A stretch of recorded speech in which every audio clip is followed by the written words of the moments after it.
Agora vamos praticar o som do TH que parece mais como um V, usando a mesma técnica. Então, coloque sua língua entre seus dentes, prende sua língua entre os dentes, assim, e faça o som do V. V, V, V. Então é basicamente como se você estivesse fazendo um V, mas prendendo a língua entre os dentes, ok?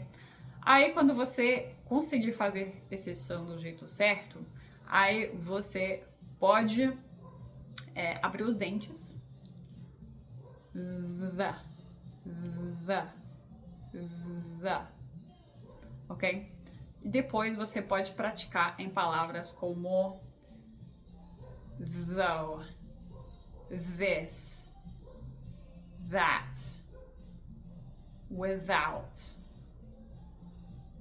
ok?